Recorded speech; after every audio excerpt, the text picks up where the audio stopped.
Historia de la ingeniería industrial. La ingeniería industrial es una ciencia la cual se ha ido desarrollando poco a poco, por medio de aportes de diferentes personajes que con sus ideas acuñaron el concepto que hoy tenemos, de esta ciencia. Siglo XVIII. James Watt fue un ingeniero mecánico e inventor escocés. Las mejoras que realizó en la máquina de Newcomen dieron lugar a la conocida como máquina de vapor de agua, que resultaría fundamental en el desarrollo de la primera revolución industrial. Estamos en Inglaterra, en la segunda mitad del siglo XVIII. Aquí se produce una de las transformaciones más importantes de la historia de la humanidad, la revolución industrial. ¿Sabes qué cambió? Vamos a verlo. Empecemos por la agricultura. La tierra se había explotado en parcelas no cercadas, de uso comunal, y lo que se sacaba iba destinado generalmente al autoconsumo de los agricultores. Muchas tierras estaban destinadas además a la ganadería, que pastaba a sus anchas por el campo. ¿Y cómo se trataban las cosechas? Con herramientas muy básicas, que requerían mucha mano de obra. Con la revolución industrial, todo esto dio un giro. Los campos se acercaron y se estableció la propiedad privada. Desaparecieron las tierras destinadas a la ganadería, que se estabuló, por lo que se sacó más partido a la agricultura. Otra mejora: se introdujeron innovaciones técnicas que hicieron más fácil y más rentable el trabajo del agricultor. Además, los sistemas de cultivo y de rotación de las cosechas cambian, mejorando el rendimiento de las tierras. De hecho, el agricultor comenzó a superar la cantidad para el autoconsumo, con lo que se pudo comerciar con los excedentes, sacando partido económico a las tierras. Pasemos a la industria. Es necesario citar al invento que propició que todo esto fuera posible: la máquina de vapor. Esta mejoró y potenció la industria. Creció, por ejemplo, la industria textil. Hasta ese momento se había utilizado la lana en la fabricación de textiles, pero fue sustituida por el algodón. ¿Por qué? Las colonias de Inglaterra le propiciaban grandes cantidades de algodón. Además, este material era más fácil de tratar que la lana. De hecho, se crearon máquinas de hilar, movidas por máquina de vapor, que sustituyeron la energía humana por energía mecánica. Todo esto redujo los costes de fabricación y los textiles se comenzaron a vender en grandes cantidades. La industria siderúrgica también vio mejoras. Crece la producción de carbón en sustitución de la madera. Se multiplican las minas. Además, la máquina de vapor permite conseguir una mayor temperatura con menos tiempo y combustible, y se empieza a producir acero utilizando el carbón como combustible. Además, crece la producción de hierro. ¿En qué influye? Por ejemplo, en el siguiente punto que vamos a tratar: el transporte. Ya hemos visto que han aumentado las cosechas, ha aparecido la máquina de vapor, cada vez hay más textiles y además tenemos carbón y acero. ¿Cómo transportamos estos materiales?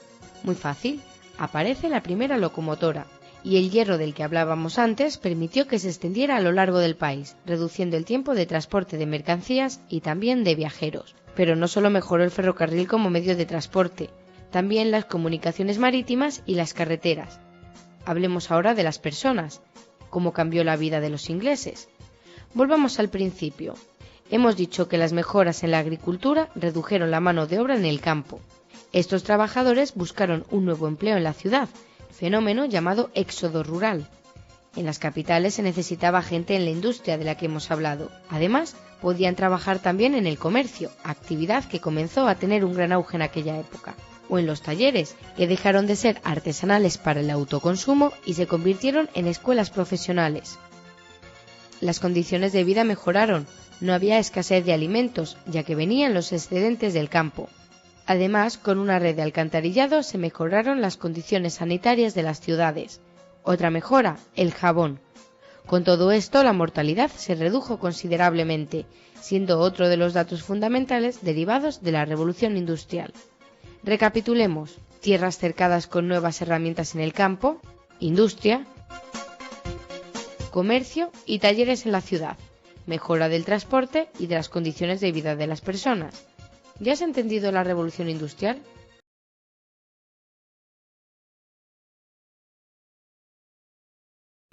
Adam Smith.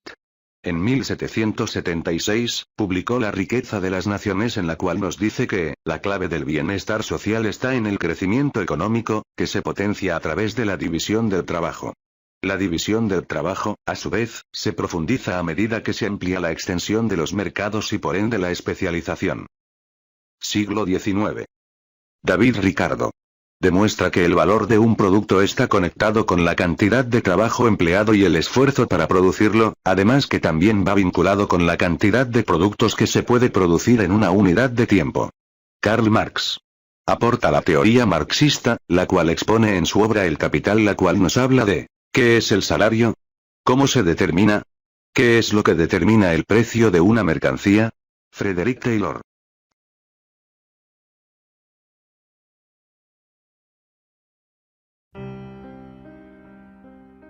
Desde tiempos inmemorables, el ser humano ha venido perfeccionando el arte de la administración, pero ¿dónde se produjo esta revolución, este cambio de paradigma que impulsaría a perfeccionar los métodos administrativos?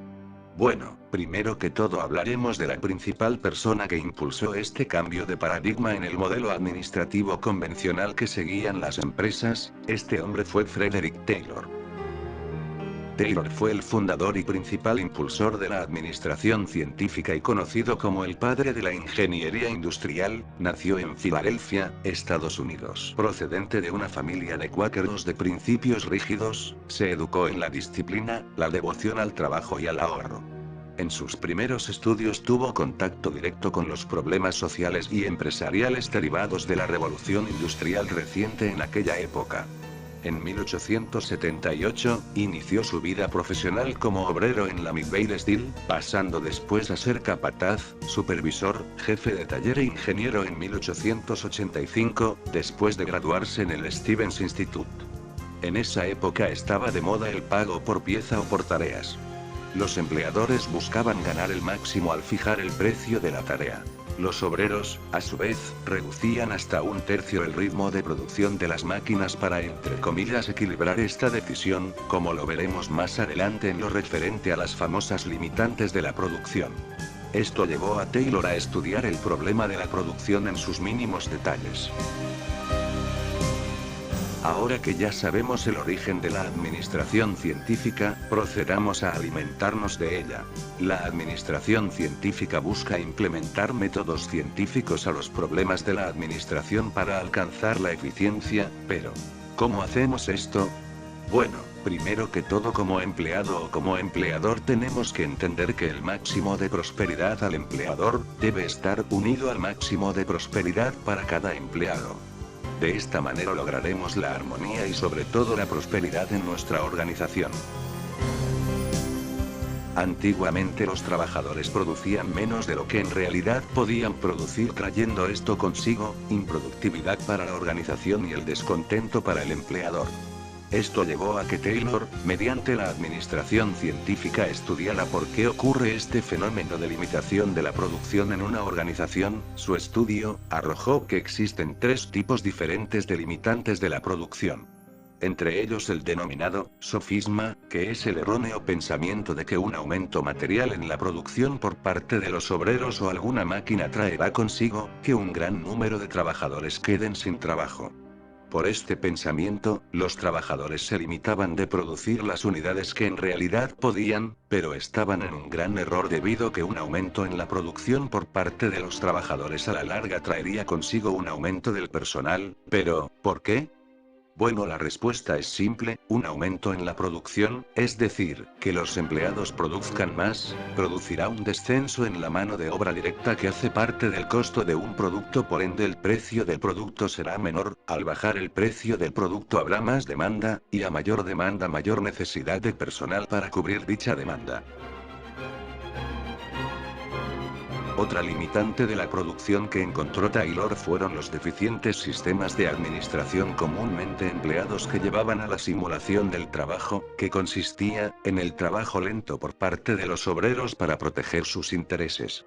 Esta limitante la podemos ver ejemplificada en una pregunta muy común en una organización con administración deficiente, que es: ¿para qué trabajar rápido si mi compañero trabaja a la mitad y gana lo mismo que yo?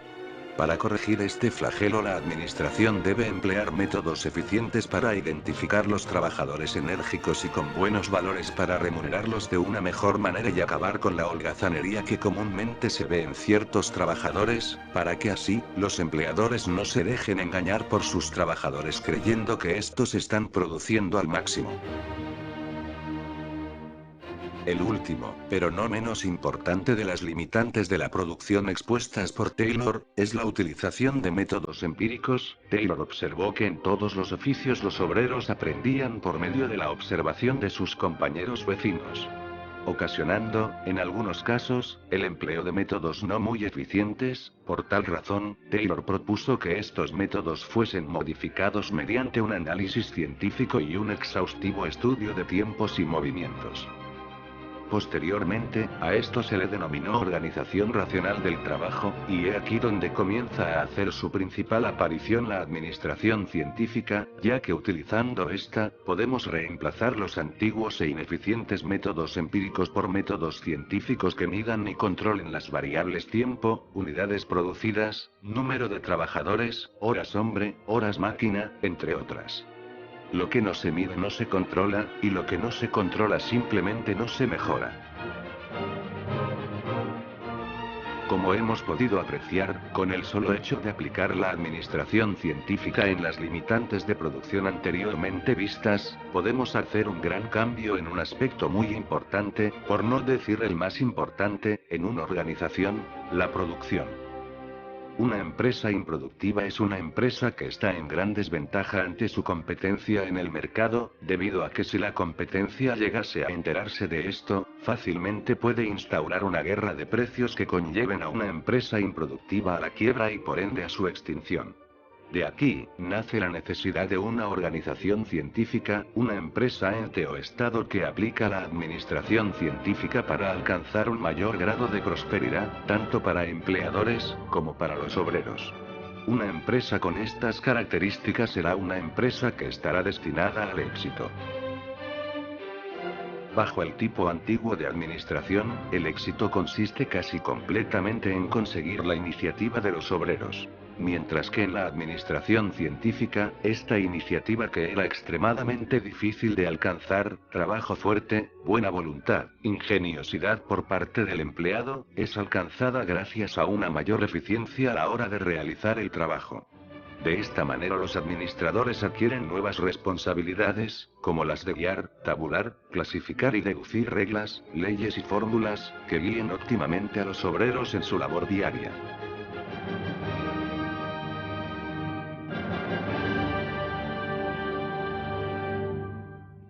En su obra Principios de la Administración Científica, Taylor define 4 principios fundamentales de esta, debido a que para Taylor, la gerencia adquirió nuevas atribuciones y responsabilidades descritas por estos 4 principios, que son: primero, principio de planeamiento. Consiste en sustituir en el trabajo el criterio individual del operario, la improvisación y la actuación empírico-práctica por los métodos basados en procedimientos científicos. Sustituir la improvisación por la ciencia, mediante la planeación del método. De esta manera comenzamos a mejorar y restaurar una organización desde sus entrañas hacia afuera. Segundo, principio de la preparación, planeación. Este principio plantea que se debe seleccionar científicamente a los trabajadores de acuerdo con sus aptitudes y prepararlos, entrenarlos para producir más y mejor, de acuerdo con el método previamente planeado. Tercero, principio del control. Busca controlar el trabajo para certificar que el mismo está siendo ejecutado de acuerdo con las normas establecidas y según el plan previsto. Se debe cooperar con el obrero para que todo trabajo sea hecho de acuerdo a los principios científicos previamente diseñados. De esta manera, hacer una retroalimentación efectiva con el fin de que las labores y la motivación del empleado se encuentren en su punto más alto. Cuarto, principio de la ejecución. Consiste en distribuir distinta y equitativamente las atribuciones y responsabilidades, para que la ejecución del trabajo sea óptima y disciplinada. Así, la responsabilidad no solamente caerá en los trabajadores, sino también en la parte administrativa, y con esto, lograr la eficiencia en los procesos. La administración científica ofrece ventajas y desventajas. Entre las ventajas: mayor especialización. Obtención de la más alta eficiencia de cada persona. La división del trabajo es planeada y no incidental. El trabajo manual se reemplaza por el trabajo intelectual. Disminuye la presión sobre un solo jefe por el número de especialistas con que cuenta la organización. Desventajas: dificultad de localizar y fijar la responsabilidad, lo que afecta la disciplina y moral de los trabajadores. Se viola el principio de la unidad de mando, lo que origina en ocasiones confusión y conflictos. De lo anterior, podemos concluir que la administración científica es un elemento esencial en toda organización, y que ante la competitividad del mercado actual, la empresa que no la posea, estará destinada a ser una seguidora y no una líder en el mercado. La administración científica abarca aspectos tan importantes que van desde los más simples a los más complejos de la organización. Se le denomina científica, por la racionalización que hace de los métodos de ingeniería aplicados a la administración, y debido a que desarrolla investigaciones experimentales orientadas hacia el rendimiento del empleado, con el fin de optimizar absolutamente todo en una organización, y por ende, a aumentar la productividad y la prosperidad para cada miembro de la organización y por consiguiente, la satisfacción para cada cliente.